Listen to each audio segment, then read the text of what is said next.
Hi everyone, আসসালামু আলাইকুম। Welcome জানাচ্ছি আমার চ্যানেল রুমিস ফ্যাশনেবল হাউসে।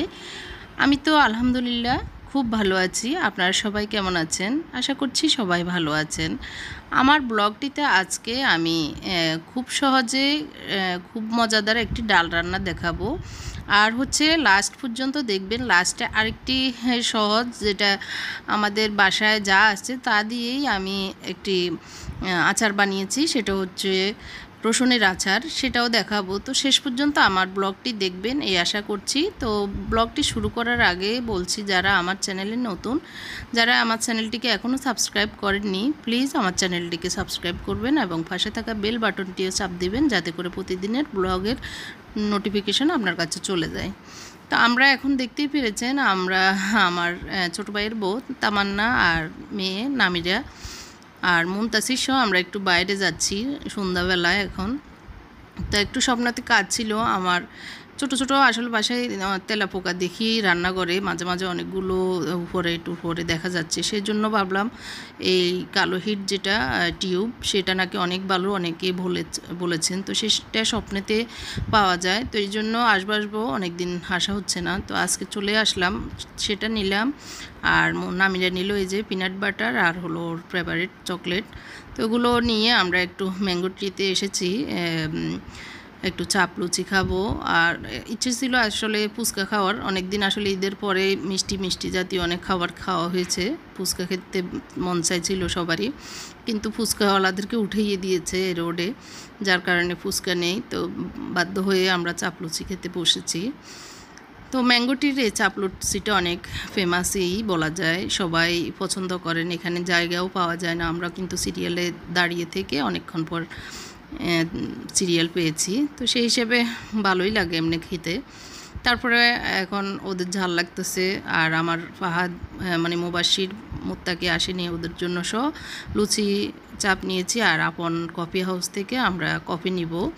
তো এই যে দেখতেই পাচ্ছেন অনেক ভিড় ঈদের পরে মানুষজন, আর কোথাও তো আসলে যাওয়ার তেমন একটা জায়গা নেই। সবাই ফ্যামিলি, তারপরে ফ্রেন্ড বান্ধবী সবাই মিলে এই রোডটাতে আড্ডা দিতে আসে, খেতে আসে। বিকেল থেকেই আসলে এই রোডটা অনেক ব্যস্ত হয়ে যায়। খুব সুন্দর লাগে, ভালোও লাগে, মানে একটু আড্ডা দেওয়ার সবারই একটা জায়গা হয়ে গিয়েছে। তো এই যে ম্যাঙ্গো ট্রির সামনে কিন্তু লুচি বানাচ্ছে। তো আমি বাইরে দাঁড়িয়েছি, তামান্না ভিতরে সিরিয়াল আছে, এখানে বসে খাওয়ার মতো আসলে অবস্থা নেই, অনেক ভিড়, যার কারণে বসার জায়গাও নেই। আর আমরাও চলে যাব বাসায়, এই জন্য ওদের জন্য নিব। এই যে তামান্না দাঁড়িয়েছে, আর আমাদের কফির প্যাকিং চলছে। অনেকগুলো মানুষ আসলে অনেককেই একসাথে দিচ্ছে।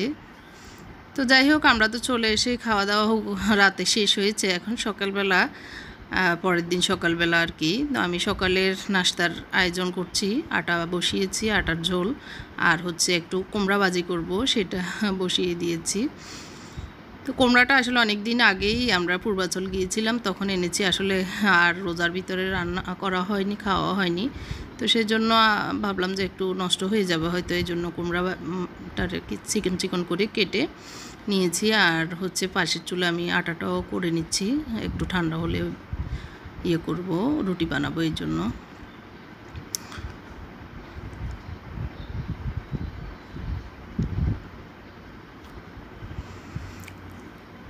তো আজকে আমি যে ডাল রান্নাটা দেখাবো সেটা অনেক সহজেই, মানে যারা চাকরিজীবী, যারা তাড়াহুড়ো করে রান্না করতে চান, বা অনেক সময় দেখা যায় সময় নেই, তাড়াতাড়ি রান্না করতে হবে, তখন এই প্রসেসিংটা যদি আমরা ফলো করি তাহলে খুব সহজ হয়ে যায়। আর হচ্ছে অনেকেই হোস্টেলে থাকে মেয়েরা বা কোনো ছাত্রীরা, তখন কিন্তু এইভাবে যদি রান্না করি তাহলে আমাদের জন্য অনেক সময় বেঁচে যাবে। তো সেটা আসলে একটু আপনারা দেখলে হয়তো আপনাদের উপকার আসতে পারে। আমি আসলে কুমড়া ভাজিটা একটু কাঁচামরিচ আর অল্প একটু হলুদ দিয়ে ভেজে, তারপরে একটু রসুন দিয়ে ভেজে নিয়েছি। এই যে নরম হয়ে এসছে, এই পর্যায়ে আমি একটু চিনি দিয়ে দিয়েছি, কারণ মিষ্টি তেমন একটা নেই। তো একটু মিষ্টি দিলে কুমড়াতে আসলে ভালো লাগে, এই জন্যই। তো এখন ধনিয়া পাতা দিয়ে নামিয়ে নিচ্ছি। এই সকালবেলা আসলে কুমড়া ভাজি দিয়ে রুটি খেতে খারাপ লাগে না, ভালোই লাগে। আমার হাজব্যান্ড পছন্দ করে, আর বিশেষ করে আমার কুমড়াটা খুব পছন্দ। মানে যেভাবে রান্না করি বা ভাজি করি যেটাই হোক, আমার ছোটোবেলা থেকেই কুমড়া খুব পছন্দ। অনেকেই খেতে চায় না, আসলে অনেকেই খেতে খেতে অনেক সময় বিরক্ত হয়ে যায়। তো আসলে অত বেশি তো খাওয়া হয় না, মাঝে মধ্যে যখন রান্না করি ভালোই লাগে। তো আমরা রুটি ভেজে খেয়ে নিয়েছি, এখন চাটা খাবো হাজব্যান্ড ওয়াইফ দুজনেই। তো এই জন্য চাটা করে নিচ্ছি। আমি একটা মগে 2 কাপ, মানে এক মগে একসাথে করে নিই, তারপর ভাগ করে নিই 2 মগে। আমরা একদম বেশি চা ওই রকম খাই না, সকালবেলা 1 কাপই খাই। তো তাও আবার অল্প অল্প একটু করে, বেশি একটা খাওয়া হয় না। আমার হাজব্যান্ডকে একটু বেশি দিলে কিন্তু সে সবগুলোই রেখে দেয়। তো যার কারণে এই যে 2 জনের জন্য অল্প অল্প নিয়েছি। আর এখন আমি ডাল রান্নাটা বসিয়ে দিচ্ছি। তো আজকে দুপুরবেলা তেমন বেশি কিছু করব না।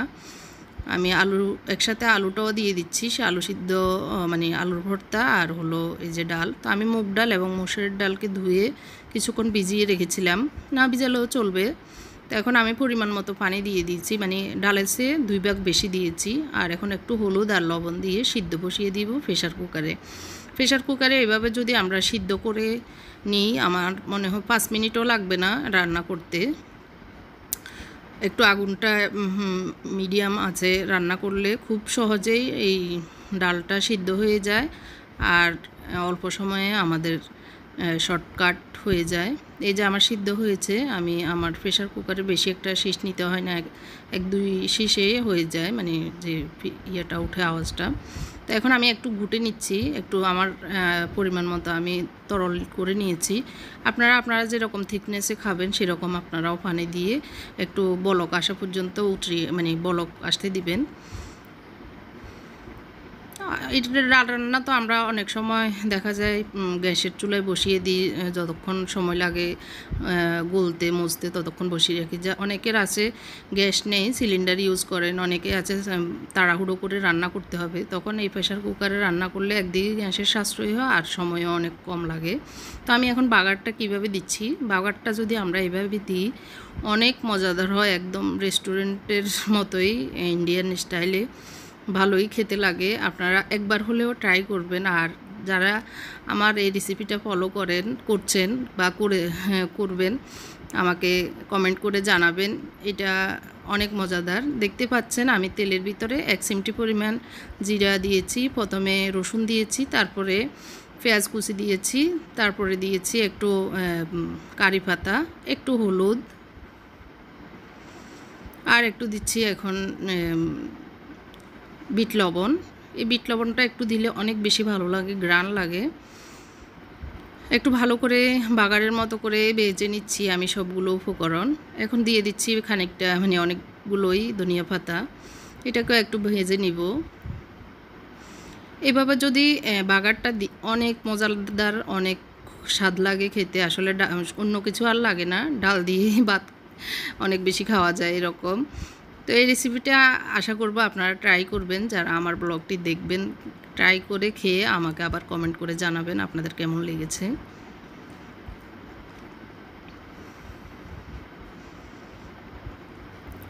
খুব অল্প সময়ে কিন্তু আমার ডালটা হয়েছে। তো এখন আমরা দুপুরে খেতে বসতেছি। যে একটু মাছ ভেজে নিয়েছি, আর হচ্ছে সকালের কুমড়া ভাজি, আলু ভর্তা, ডাল। আজকের সিম্পল রান্না এটাই। আমার হাজব্যান্ড এখন তো অফিস খুলে নাই, ও বাইরে যাবে দুপুরে খেয়ে এখন একটু পরে বের হবে, এই জন্য রেডি হয়ে টেবিলে বসেছে, ও তাড়াহুড়ো করতেছে। তো খেয়ে ও বাইরে যাবে, আমরা আমাদের অন্যান্য কাজ ছিল সেগুলো করব। তো এখন আমি দেখাচ্ছি, এটা হচ্ছে রসুনের আচার। তো আমার এক বয়ম আচার ছিল, সেটা আমার এক বান্ধবী আমাকে দিয়েছিল, কিন্তু আমার ছেলেরা এক বসাতেই সবগুলো আচার খেয়ে ফেলেছে, মানে ছোটো একটা বয়ম। তো তেলগুলো রয়ে গেছে, আর নিচের যে আমের ইয়েটা আছে এই বছরের, মানে কয়েকদিন আগের করা, এই জন্য তাজা। তো ভাবলাম যে এগুলো তো নষ্ট হয়ে যাবে, তো এই জন্য আমি কিছু রসুন কুচি করে নিয়েছি, প্রায় 2 কাপের মতো, মানে চিলে নিয়েছি। তো এটার ভিতরে আমি তেলটার ভিতরে দিয়েছি 5 ফোড়ন, মানে 1 চামচের মতো দিয়ে এটাকে গরম করে তার ভিতরে আমি রসুন আর কয়েকটা লাল মরিচ সেগুলো দিয়েছি। তো এখন আমি একটু লবণ আর একটু আদা দিচ্ছি, একটু মরিচ দিচ্ছি। এটা পরিমাণ মতো একটু মানে আন্দাজ করে দিলেই হয়। একটু হলুদও দিচ্ছি, 1 চামচ থেকে কম কম দিচ্ছি আমি এগুলো। তো আমি সবগুলোকে ভালো করে ভেজে নিচ্ছি সরিষার তেলের ভিতরে। এখানে আমি একটু সরিষার তেলও দিয়েছি, আবার এখন দিচ্ছি আমি কাসুন্দি। কাসুন্দিটা আমার বাসায় ছিল, এই জন্য যেহেতু আমার তেঁতুলের মাড় নেই, আমার বাসায় শেষ হয়ে গিয়েছে, তো সেই জন্য ভাবলাম যে কি দেওয়া যায়। তো কাসুন্দি তো দেওয়া যায়, এটাতে কোনো অসুবিধে নেই। এখানে টক আছে, সরিষা বাটা আছে, আচারের যা যা উপকরণ সেগুলো তো আছে। আর হচ্ছে যে আচারের নিচের আমের যে ইয়েটা ছিল সেটাও আমি ঢেলে দিয়েছি। তো এগুলো দিয়ে এখন ভালো করে আমি নেড়ে ছেড়ে একটু ঝালটা বাড়িয়ে রান্না করে নিচ্ছি। যে অনেকখানি নরম হয়ে এসেছে। আমি বেশি একটা নরমও করব না, আবার বেশি শক্তও রাখবো না। এই পর্যায়ে আমি ওই পর্যায়ে নামাবো। এখন আমি একটু ভিনেগারও দিয়ে দিব, কারণ যদি নষ্ট হয়ে যায় এই জন্য। রোদ তো দিবই। একটু দিয়ে দিচ্ছি আমি একটু স্বাদটা বাড়ার জন্য চিনি, 1 চামচের থেকে একটু কম দিয়েছি। আর এখন ভিনেগারটাও দিয়ে দিচ্ছি, আমার আর ছিল না, 1 টেবিল চামচের মতোই ছিল, সেটাই দিয়ে দিয়েছি। তো এইভাবে আসলে বাসায় যা আছে তাই দিয়ে করলে কিন্তু খারাপ হয় না, অনেক ভালোই লাগে। কারণ একদম যে তেঁতুলের মাড় থাকতে হবে, সব উপকরণ রেডি থাকতে হবে তা কিন্তু না। যাই আছে তাই দিয়েই কিন্তু করা যায়। তো আমার রেশনের আচারটা আমার হাজব্যান্ড খুব পছন্দ করে, আমার ছেলেরাও খিচুড়ি তারপরে যে কোনো মাংসের টাংসের সাথে ভাতের সাথে খেতে পছন্দ করে, সেই জন্যই করে নিলাম। আর রসুনটা আমাদের শরীরের জন্য অনেক ভালো, সেই জন্য রসুনটা তো এমনি অনেকেই খেতে চায় না, আচার করে নিলে কিন্তু খাওয়া হয়। তো আমি ভালো করে শুকিয়ে নিচ্ছি একটু, যে উপরের পানিগুলো মানে এগুলো, তো সেগুলোকে ভালো করে জাল দিয়ে শুকিয়ে নিচ্ছি আর একটু, এরপরে নামিয়ে নিব।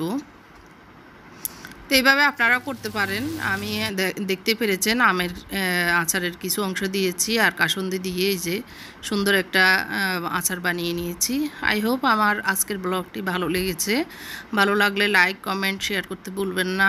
আমার ব্লগটি এখানে শেষ করছি। আল্লাহ হাফেজ, আসসালামু আলাইকুম।